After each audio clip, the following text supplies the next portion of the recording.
Darkness fades when you are near.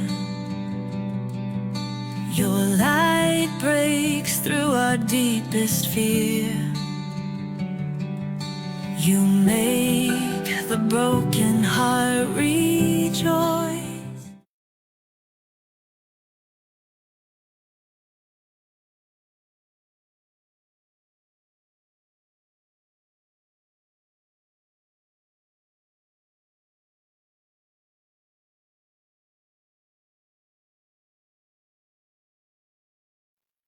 Hello.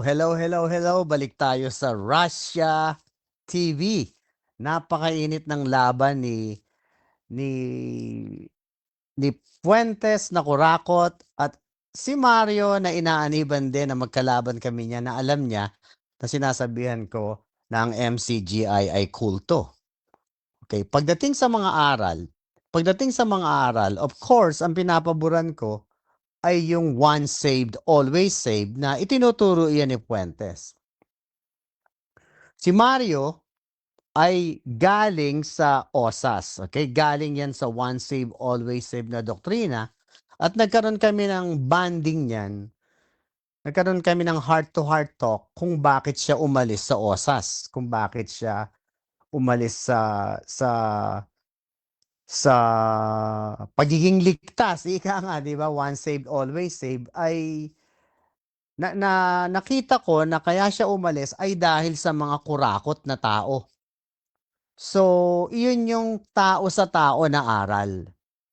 Kaya nga sabi ko sa kanya, ang tingnan mo kung ano yung pinaniwalaan mo, huwag doon sa tao. So, yan ang banding namin ni Mario. Pero alam niya, tinatawag kong kulto yung kinakaaniban niya. Magkalaban kami niyan sa faith. Pero magkaibigan kami bilang tao.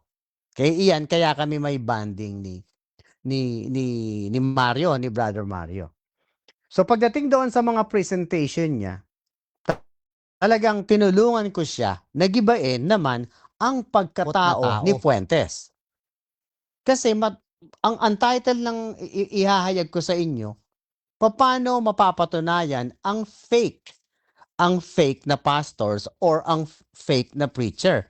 Kasi ang conviction ko ay mag-expose ng mga nagtuturo.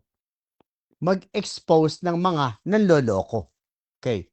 Kung sa pagkatao, mas pabor ako kay Mario dahil against man ako sa faith niya, pero yung pagkatao niya, galit siya sa nanloloko. May mali man siya sa sinasabi niya, iyon yung mali doon sa deceiving na aral na hindi ko man pinapaboran yon. Although sinasabihan ko siya na ito rin, respeto na lang sa alam niya dahil iyon ang alam niya. Pero yung pagkatao niya, mas mabuting tao siya sa pagkakaalam ko sa heart-to-heart talk namin dalawa. Parang labas yung aral niya sa usapan namin. Pero alam niya na kulto ang turing ko sa aral niya. Alam niya yon. Alam niya yon. So, yun yung sa aming dalawa. Again, kay Fuentes naman, alam ko na pabor ako sa aral niya dahil nagtuturo siya ng once saved, always saved na kagaya ng itinuturo ko din. Pero hindi ako pabor sa pagkatao niya dahil manloloko yung tao na to.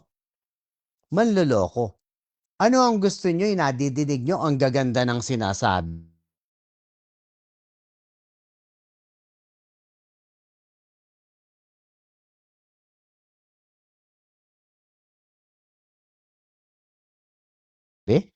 Ang talinong magsalita, tapos yung pala manloloko. 'Di ba? Ano ang mga sagot niya kay Mario? Ano ang sagot niya? Tinanggap mo ba yung nagbayad ba sila ng kuryente mo? Ano ang sabi niya? Hindi sila nagbayad, ako. At hindi ako humingi, ibinigay.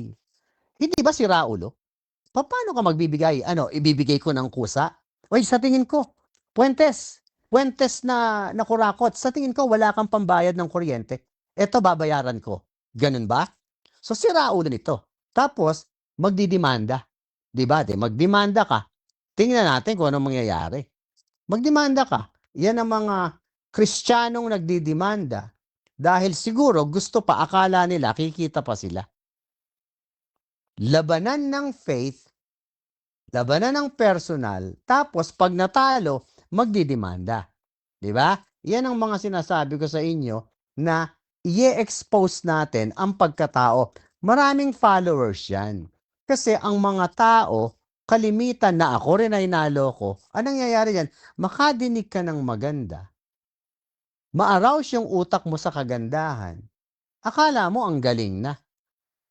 Pero deep inside, peperahan lang kayo. At itong si Puentes, iyan ang mastermind ng 10%. Gagandahan ng mga salita sa inyo tapos sasabihin niya, kailangan sumunod tayo dahil iniutos yan. Kahit nung nandun kay Abraham pa, sinusunod na yan. Ang tunay na Baptist na nagtuturo ng once saved, always saved, hindi naniniwala sa 10%. Kaya siya rin mismo nagsasabi, hindi iba-iba yung Baptist. Ako sinasabi ko rin, yung tunay na Baptist, uulitin ko, na nagsasabi ng ligtas na tayo kahit ano ang mangyari sa atin, hindi ibig sabihin gagawa ka na ng kung ano-ano. Hindi naniniwala sa 10%. Naniniwala sa kusang loob. Naniniwala sa cheerful giving. 'Di ba? So itong si Puentes, kung mapapansin niyo yung huling tanong ni Mario, totoo ba na tumanggap ka ng pera kay Pastor Alexander? Yes, sabi niya, yes. So nasaan ang paninirang puri ngayon doon na magdidemanda ka? Ano, ibinigay ko din? Ano excuse niya? Nalugi yung business eh. Nalugi daw yung business. O nalugi, nalugi. Nalaman ko ba na nalugi? Wala. Nanloko yan. At saka yung sa refrigerator, alam ko may debate kami nandoon sa kanya, inamin niya eh. Ang totoo, nag-apologize na siya sa akin. Tinanggap ko naman yung pag-apologize niya. Kaya lang, ang dami rin niyang sinasabi na demonyong pastor yan, fake yan, walang miyembro yan. Okay? Ito, bumalik ngayon sa iyo lahat. Gusto kong sabihin sa mga nakikinig, sa mga followers ito at sa mga tao, ang pagiging pastor hindi yung meron kang miyembro. Ang pagiging pastor ay yung may tumawag sa iyo na isa o dalawang tao na nakikita yung mga ginagawa mo o yung mga pagbubulgar mo o yung pagbibigay mo ng preaching na tama.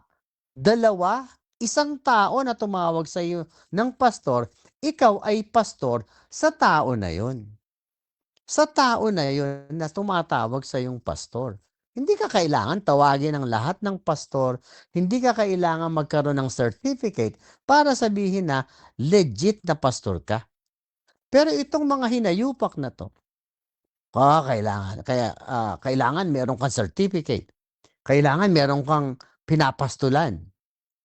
Iyan yung mga gutom na apologists kagaya ni Puentes. Pag may papastulan siya, meron siyang 10%. Legal na pastor, di ba? Iyan ang binubulgar ko. Yung mga ganyang klaseng tao. So ngayon, sino ngayon ang may mabuting loob dito sa dalawang, sa pagkatao sa pagkatao, hindi sa aral, sa pagkatao.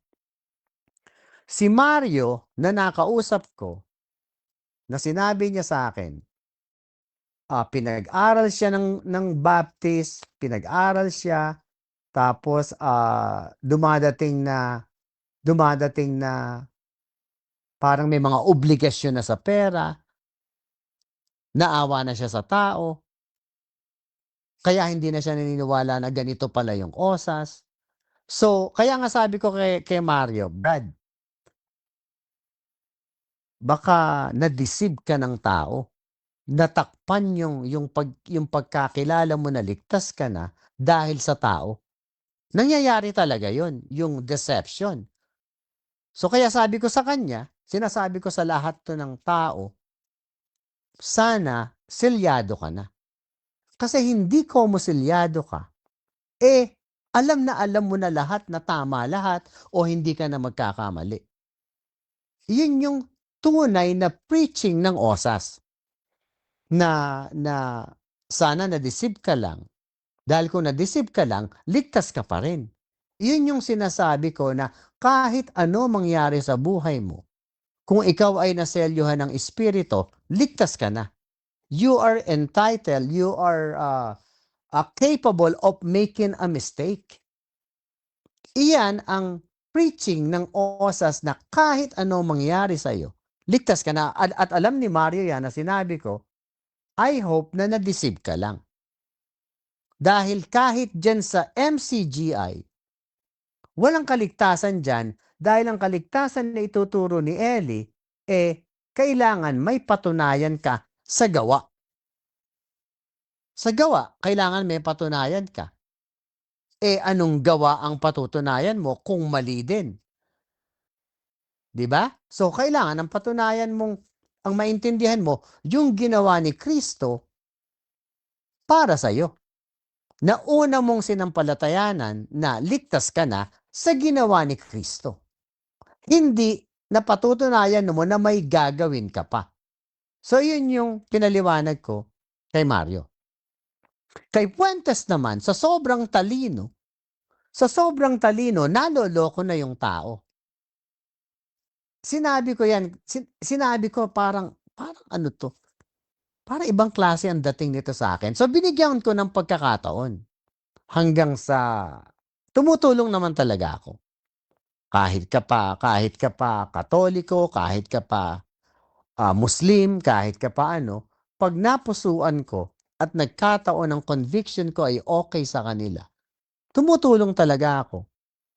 Pagdating sa tao sa tao, ginagawa ko yan. Pagdating naman sa sumbatan, nangyayari yan, pag sa tao, tinulungan mo na, kinalaban ka pa as tao sa tao na nagbigay ka na ng deal. Kaya ko na-expose na-expose yung kahayupan ni Fuentes dahil sa isang event na siniraan niya yung faith ko, yung aking dispensation, siniraan niya. Nagbigay siya ng comment na hyper grace or hyper dispensation. Ibig sabihin noon ay negative dispensation na ang itinuturo ko ay one part lang ng Bible. Nung kinumpronta ko siya sa messenger, hindi siya nagre-response, I don't know why. Ilang beses ko siyang gustong makausap na sana hindi ganun. O nag-excuse naman siya na hindi niya nakikita, but it's too late, na-expose ko na siya. Dire-diretso siya. So, kaya na-expose yung kademonyohan niya. Iyon ang istorya namin dalawa. At marami pa akong na-i-expose na kagaya ni Sanrio. Si Sanrio, in-expose ko din yan. Tinulungan ko rin yan. Kinalaban din ako niyan. Kumampi doon sa isang that's another story. So, bakit ko na-i-expose? Dahil sa tao na usapan, wag naman, 'di ba? Humingi na kayo ng tulong, tinulungan ko kayo, meron tayong dealing na gano'n, pwede naman tayong mag-usap on the side. Pwede tayong magmurahan sa faith. Pero pagdating doon sa tao na wag na. Wag na at iyan ang ginawa sa akin ni Fuentes. Merong event na magdidebate rin kami nito ni Mario. Pero kagaya ng sinabi niya, aralan. Mag-aaral kami, maglalaban kami ng Bible to Bible. At sigurado pag naglaban kami nito, wala nang personalan kasi alam na namin, kilala na ako ni Mario, kilala ko na rin siya. Ganon ang kagaya ng sinabi niya, nagiging kaibigan niya. Totoo yun, nagkalaban kami, naging magkaibigan na kami. So, Kayong mga nakikinig dito, ngayon or sa mga makakarinig pa, huwag kayong basta-basta maniniwala sa katalinuhan ng tao. Ang purpose ng ginagawa ko sa inyo ay common sense understanding ng mga nagtuturo at kung paano sila mag-preach. At titingnan nyo, 99% ng nagtuturo sa inyo ay mga pera-pera lang. Merong 1% kami, isa ako dun, na hindi kami nagtuturo na mag-maintain ka ng pagbibigay ng magandang gawa na kasama ang pagbibigay ng pera para mapatunayan mo na ligtas ka. Di ba marami nagsasabing ganyan? Osas ligtas na kami. Pero kailangan may patunayan kang magandang gawa para makita na ikaw ay Christ-like. Kagaya ni Erwin de la Cruz na bugok, di ba? Calvinist. Kagaya ni Lloyd. Si Lloyd, di ba? Si Lloyd na pastor daw. Ano ang sabi? Kailangan may mapatunayan ka. Pagka ganyan ang sinasabi sa inyo ng tao, fake pastor yan. Libo-libo ang tumatawag sa kanilang pastor, pero iyan, mga fake. Mga fake yan. Ano ang kaligtasan ngayon? Ano ang kaligtasan? Ang kaligtasan ay ginawa ni Kristo na sinabi niya, panampalatayanan mo ang ginawa ko at ikaw ay seselyuhan ko ng righteousness. Itinuro ko sa event sa isang segment ng pag-aaral, sinabi ko sa inyo na ang iseselyo na righteousness, iyon ay ang espiritu ng Diyos na kaya ako righteous ay dahil sa espiritu niya. Hindi dahil sa ako, kundi dahil siya ay sinelyuhan ako sa respeto na ginawa na sa respeto sa ginawa niya na pagliligtas sa akin. At ang mga aral na yan ay itinuloy ni Apostle Paul, kayong mga demonyo kayo, nalaman nyo na yung aral, nahugasan na kayo, na-sanctify na kayo, na-aralan na kayo, na-justify na kayo, bakit pa kayo mga walang ya? Yan yung sinasabi niya sa 1 Corinthians 6:9 through 11. You have been washed. You have been justified. Bakit pa kayo ganyan? So, yung sinasabihan niya ay ligtas na magbago na kayo. Huwag nyo nang gawin yan. Sa Galatians, ano sabi niya? Tandaan nyo to. Ang katawan nyo, the spirit lasted against flesh. Ibig sabihin, yung righteousness na nasa iyo, yung espiritu mo, ibig sabihin yung kaluluwa mo, spiritual in nature, dahil nakatira pa sa katawan, magkalaban pa yan. Yung espiritu ng Diyos laban sa katawan, laging magkalaban. Kaya ang sabi niya, yield not to your flesh, but yield to the Spirit of God. Pag nag-yield ka sa flesh, ibig sabihin kung ikaw ay umiiwas sa pagdadasal, kung ikaw ay puro bisyo, ibig sabihin nun, pinaiiral mo yung flesh rather than the Spirit of God. Pero hindi umaalis yung Spirit. Hindi umaalis yun. Kaya nga sinasabihin ni Apostle Paul, baguhin nyo yan. Baguhin nyo yan. Selyado na kayo. At iyan ang turo ng once saved, always saved. Hindi nagtuturo na okay lang magkasala. Iyan ang itinuturo ko sa inyo at ibinubulgar ko naman yung kagaya ni Fuentes na although tinuturo niya yung pareho kami, pero kung papansinin nyo, pansinin nyo lang. Pansinin nyo yung mga segment niya. Pansinin nyo. May gawa sa kaligtasan na itinuturo niya na hidden agenda. So, Fuentes, iniintay ko yung case na sasabihin mo na ako ay nanirang puri sa iyo sa pangungurakot mo, na sinabi mo na lugi ang business, na sinabi mo tumanggap ka ng pera, na sinabi mo na hindi ka humingi, ibinigay ko lang sa iyo. Sinabi mo yun, hindi ka humingi. Ginawa mo pa akong luko-luko niyan. Ano, nahulaan ko? Fuentes, kailangan mo pala, parang na-psych ko na, Puwentes, eto yung pera kasi wala kang pambayad sa kuryente. Yan ang pinalalabas mo. So sa mga taong natatanga nito, exposed na 'to dahil ito ay demonyo ang pagkatao. Ito ang tunay na demonyo at sana rin ikaw ay na-deceive lang ng pera. Sana ligtas ka din sa kademonyohan na ginagawa mo. Si Mario naman, sana na-deceive lang dahil sa mga tao na mga mukhang pera na kagaya mo. So, iyon ang pagkatao niyong dalawa. So, saan ako papanig ngayon bilang tao? Kay Mario. Dahil sa tingin ko, pareho kayong na-deceive in a different level. Sa tingin ko ha, dahil si Mario, osas na umalis dahil sa mga demonyo mukhang pera na kagaya mo. Ikaw naman, dinideceive mo yung mga tao, kaya umaalis yung kagaya ni Mario.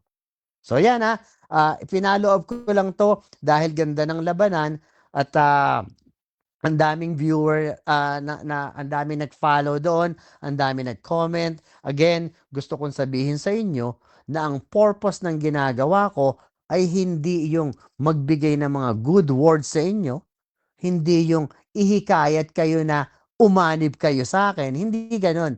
Sinasabi ko sa inyo, ang proper teaching ng salvation under the blood of Jesus Christ, huwag kayong paloloko. Ibinubulgar ko yung mga nagtuturo sa inyo kunyari, yung pala pera-pera lang. Ang hinahanap ko dito, yung mga naloloko. Yung mga napeperahan na ako, naloko ako. Kaya ako ginagawa ito dahil naloko rin ako. Now, nung makita ko, sabi ko sa sarili ko, i-expose ko sila. I-expose ko talaga. So, yan lang So, sana nakita nyo, ah, ang ang puwede kong ibigay sa inyong ang last word na puwede kong sabihin sa inyo na without the Bible, yung walang Biblia, let's pretend walang Biblia at nakikinig lang kayo sa mga nagtuturo sa inyo, na sinasabi sa inyo, sumunod na tayo, maglingkod tayo para tayo maligtas. 'Di ba 'yan ang sinasabi? Sumunod tayo, maglingkod na tayo. Kasi kung hindi tayo susunod, hindi tayo karapat-dapat sa Diyos. 'Pag iyan ay nadinig nyo, tanungin nyo sarili nyo, kaya nyo bang sumunod? The answer is no. So, ibig sabihin, sa impyerno kayo. Tanungin nyo rin yung nagtuturo sa inyo. Yung tinuturo kaya sa akin ng pastor na bugok na to, kaya niyang sumunod? The answer is no. So, lahat kayo sa impyerno. So, ano ang kailangan nyong makita? Sa common sense na to, anong kailangan nyong makita? Trust the blood of Jesus Christ na sabi niya, if you believe, you have eternal life. Believe that. If you don't believe, you are condemned. Okay? Iyon yun. So, Brother Rasha, sana kung meron man tayong ilang question dyan, may God bless us all. Sana makita nyo ang kaligtasan. Shoutout muna kay Aladin Gregorio, dito kay Mamer Talome, kay Ana Jean Bato Kael. Sabi niya umalis si Mario dahil hindi siya totoong ligtas. Umalis si Mario. Yun yung comment ng tao. So sa pag pinalawak mo yung understanding, you can say that. Pero sa good heart na understanding sa tao, ang wish mo diyan na sana na-deceive lang siya. Sana na-deceive lang siya. Kasi pag sinabi mong ganyan, sa puso mo, diretso sa impyerno si Mario. At ganun din ang sinasabi ko kay Puentes. Sinasabi ko, sana na-deceive lang siya. Dahil kung hindi, sa impyerno din siya. And never wish that sa tao. Ang taong nagsasabi ng ganyan ay demonyo rin. Sinong matinong tao ang magsasabi na sa impyerno yan? No, hindi ganyan. So, pwede mo sabihin sa comment yan, pero sana internally masabi mo na sana nga na-deceive lang. Walang taong magsasabi. Merong pupunta sa impyerno talaga, pero hindi dapat sabihin ng tao na sa impyerno ka. Ang mapupunta sa impyerno, yung talagang hindi naniwala kay Jesus Christ na siya ang nagligtas and trust that, yung sa blood niya. Next question. Question dito, Pastor, di ba kahit ano yung attitude or kahit namimera, basta osas, okay na yun? Hindi okay yun. Hindi okay yun. Sinasabi ko nga sa inyo, mag-iingat kayo na ang namemera, kailangan ma-detect ninyo yun. Kailangan ma-detect nyo. Kasi ako pag nag-preach ako, ganito. Ang preaching ko is this. Alam nyo ba na ligtas na kayo? Pag sinabi nilang hindi pa, i-explain ko ang kaligtasan. I-explain ko.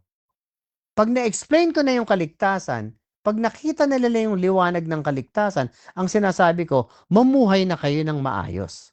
Kung meron pa kayong mga question or gusto nyo pang magkaroon ng kaalaman, magtanong kayo. Kung gusto nyong tumulong at may pera kayo, tumulong kayo. Pero pag yung kagaya ni Puentes na memera, hindi okay yun. Hindi okay yun. Kasi ang pagtulong, ito ang sinasabi ko, na sa mga tao lalo, na humihiling ng dasal, na sinasabi nila, ipagdasal niyo po na tulungan kami or sana makaraos kami sa ganito. Wag, kayo na magdasal sa sarili niyo. Wag na kayong humingi ng dasal sa ibang tao. Kasi lumalabas lang na pera-pera din kayo. Kayo na kasi ewan ko ha, ako kasi I always do it myself. Ginagawa ko. Ginagawa ko sa sarili ko. Halos lahat ng buhay ko, ginagawa ko sa sarili ko until I realize na, kaya siguro ako ganun. Nagdasal ako sa Panginoon nun, kaya siguro ako hindi pinababayaan. Pero I always do it myself. Ngayon, nung nagkaroon ako ng extra this, pwedeng tumulong, isineshare ko naman. Isineshare ko naman galing sa puso ko. Iyon ako na pastor. Iyon ako na tao. Pero yung sasabihin yung, okay, peperahan kayo, hindi okay yun. Hindi okay. Sana ma-detect nyo kung sino yung mga demonyo na kagaya ni Puentes. Next question. Question dito, question Pastor, kahit mali sa ibang aral, basta may osas at faith alone? Ano na yan eh, may conflict na eh, no? Kahit mali, basta osas. So, ang turo ng osas, ganito, yung sinasabi ko sa inyo na, kahit ano mangyari sa buhay mo, ligtas ka pa rin. So, ano ang sinasabi nila? Kahit ba mang-rape ka, ligtas ka? Hindi ganun ang itinuturo. Ibig sabihin, iwasan nyo ang mga maling gawa. Iwasan nyo yan. Possible ba na magkamali ka? Yes, possible. Possible na magkamali ka. Pag nagkamali ka, hindi nawawala ang kaligtasan. Hindi nawawala. O ano ang mangyayari sa iyo? Mapaparusahan ka ng law of the land. Iyon ang tamang turo ng osas. Sinabi ni Apostle Paul, sabi ni Apostle Paul, dalawa ang tinuro niya. Sinabi niya siya makasalanan din. Sa Romans 7. Sinabi niya, every time I do good, evil is present with me. Yung sinasabi niya na yun na kahit ano gawin kong kabutihan, dahil tao lang ako, nagkakasala ako. Sabi niya, in my member, there is no good thing. Ano yun? Yung katawan ko. Pero sabi niya, I delighted in my other member, which is the law of God. Ibig sabihin, yung selyo ng Espiritu, doon siya masaya kasi nasa kanya. Pero sa isang membro ko, walang maganda. Yun yung katawan. Kaya pag ako nakagawa ng kasalanan, hindi ko na gusto yun. Yun na lang kasalanan na nakatira sa akin. Yun ang sabi niya sa Romans 7. Pagdating sa Galatians, inexplain niya yon. Ito ang laban ng katawan ko. Yung Espiritu ng Diyos laban pa rin sa katawan ko, at yung katawan ko laban sa Espiritu ng Diyos, kaya hindi ko pwedeng magawa ang gusto ko dahil sa, or yung tawag ng Espiritu, dahil ito ay magkalaban pa. Kaya sabi niya, pilitin nyo na mag-yield sa law of God, which is, hindi yung sundin yung Ten Commandments. Yung law of God, yung law or fruit of the Spirit, doon tayo mag-yield. Kasi, kung mag-yield kayo sa katawan, puro kalibugan, kademonyohan, pagnanakaw, lahat nandun.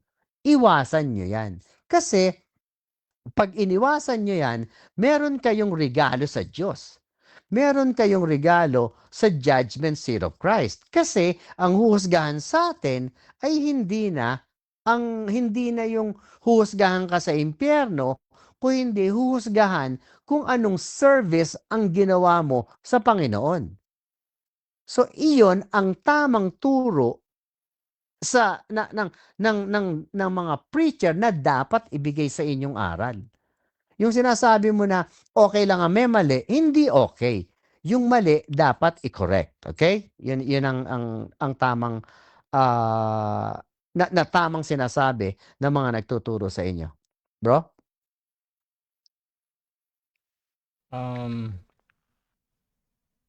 Comment ito kay Dazzling. Sabi niya, sino ka ba? Ano ka ba? Huwag ka na magbigay next time. Dahil baka marumi pa ang bigay mo. Hindi ko si Pastor Ray, pero pananalita mo maanghang. Huwag mo na pakialaman kung magbigay man kami ng 10%. Wala ka ng pake. Hindi naman porket ligtas na gagawa ka ng mali. Ayan. So, Okay, so ikaw yan. Siya yun, di ba? Siya yun. Siguro kung hindi mo nararamdaman na naloloko ka, magstay ka dyan. Kaya nga ang kausap ko dito, yung mga naloloko. Yung 10%, kasi kaya mo. Kaya mo magbigay ng 10%. Pag hindi mo na kaya, hindi ka naligtas sa kanila. So manatili ka dyan. I hope na makaya mo at I hope na selyado ka din. Dahil kung hindi, alam mo na kung saan ka pupunta. 'Di ba? So yung sinasabi mong anghang ng salita ko, talagang matutunaw ka dahil ang binubulgar ko ay yung mga demonyong espiritu. Tingin ko, under ka ni Puentes at sumusunod ka sa 10%, so just so be it. Just be happy kung ano yung kalagayan mo ngayon. Kung gusto mo akong kalabanin, humarap ka at patutunayan ko sa'yo na lalabas ang kademonyohan mo sa akin. Bro?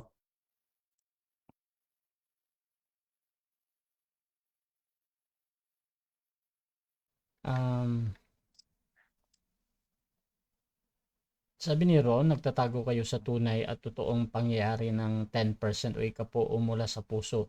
Ito ay matatagpuan lahat sa MCGI.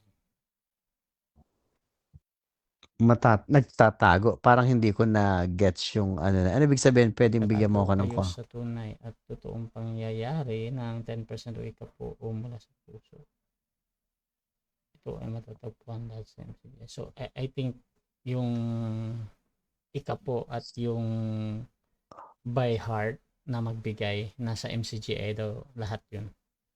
Okay, so extra gawa pa din, 'di ba? Meron pa ring gagawin. 'Yun ang sinasabi ko na halos 99% including MCGI, iyan ay mga pera-pera lang. Pera-pera lang. So kagaya niyan, yung sinabi nung nag-comment na matatagpuan sa MCGI, na ito ay matatagpuan doon, iyon ay requirement para kayo ay mapatunayan na tunay na lingkod ng Diyos.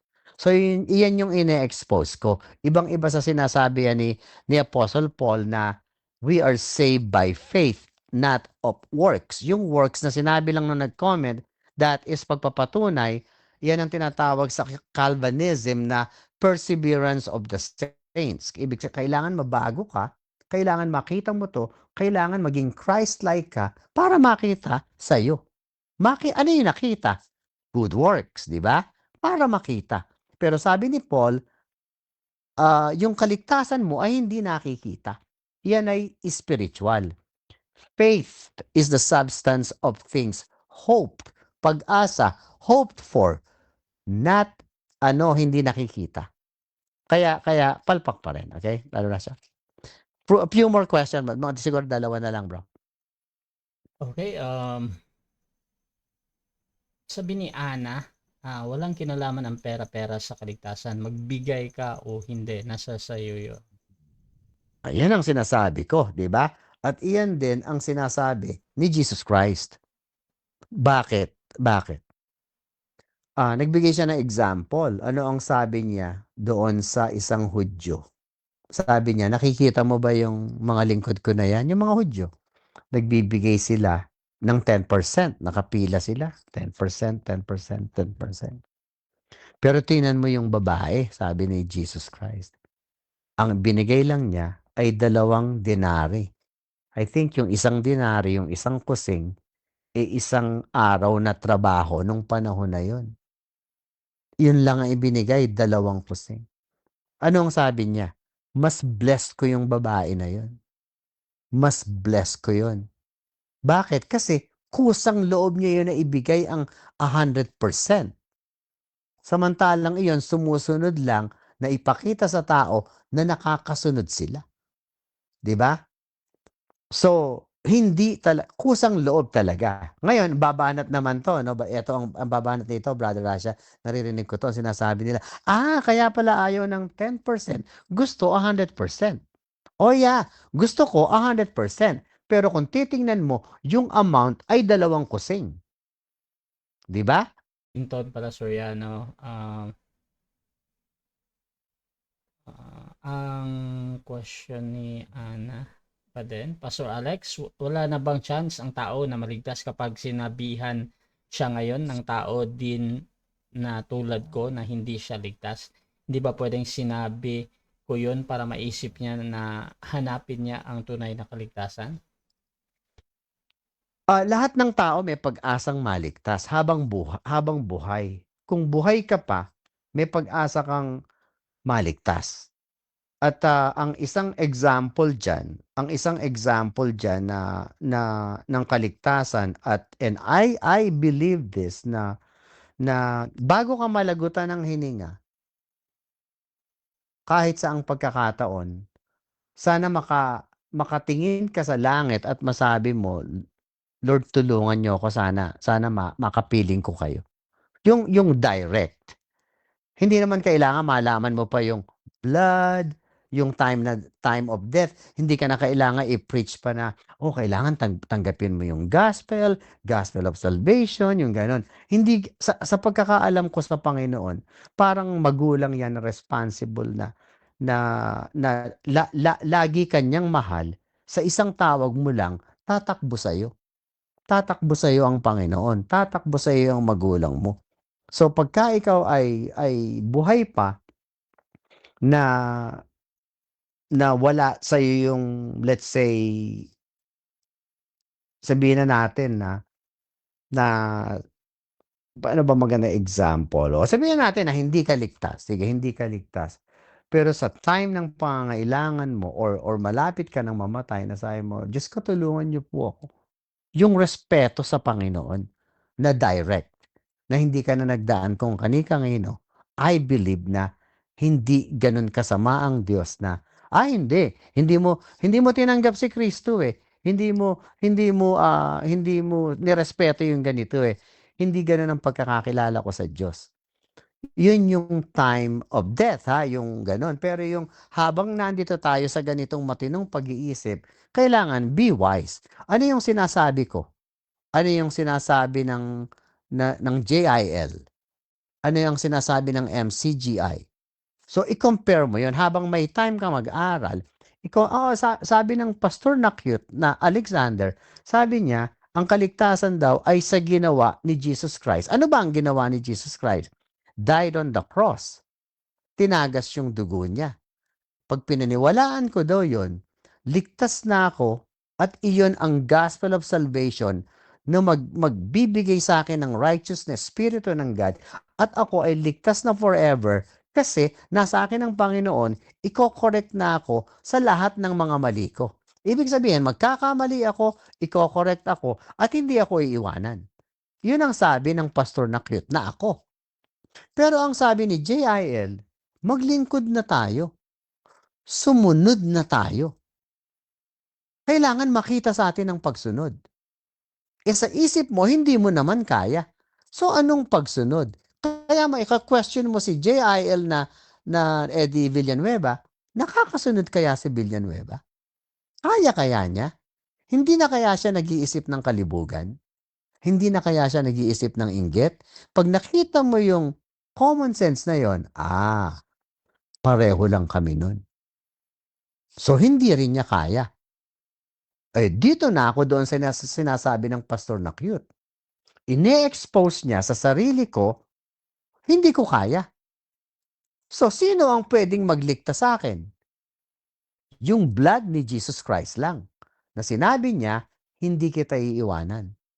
Try to do good. Dahil pagdating mo sa langit, may reward ka pa sa akin. Kagaya ng ginagawa ko ngayon. Ine-expose ko yung mga demonyo na yan. Yung MCG, kulto yan dahil hindi man sila naniniwala sa 10%. Ang sinabi ni Eli Soriano, hindi kayo bibigyan ng Diyos na hindi nyo kaya. So, ibig sabihin, lahat kaya nyo. Hindi totoo yan. Hindi nyo kaya lahat. Dahil pag kaya nyo, ibig sabihin, kaya nyong iligtas ang sarili nyo sa gagawin nyo. So, maling-mali, di ba? Nawawala pa rin yung ginawa ni Jesus Christ. Hindi namatay si Jesus Christ para sabihin sa inyo, sumunod na kayo sa good works. Hindi. One-time event lang ang kaligtasan. So, kailangan be wise. Barasha, okay na tayo? Okay, yun ha. Barasha, maraming salamat sa time. Alam ko, not on schedule. Buti nagka-time ka. At sa mga nagtanong, sa mga nakakita ng liwanag dito, sana ma-share nyo na ang kaligtasan ay wala kayong gagawin kasi hindi nyo kaya. So, trust the blood of Jesus Christ at try to do good. Kung meron kayong pwedeng itulong, itulong nyo. Kung wala, tulungan nyo muna sarili nyo. Bago kayo tumulong, tulungan nyo muna sarili nyo. Tulungan nyo muna pamilya nyo. Kasi ang nangyayari,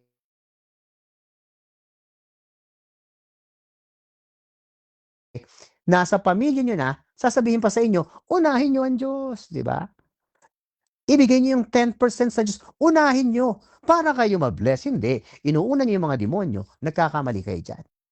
Unahin nyo ang sarili nyo, bago kayo tumulong. Iyan ang turo ng Bible. Iyan ang turo ng Bible pagdating sa pera. Kaya, unahin nyo ang Diyos, mag-trust kayo sa Diyos,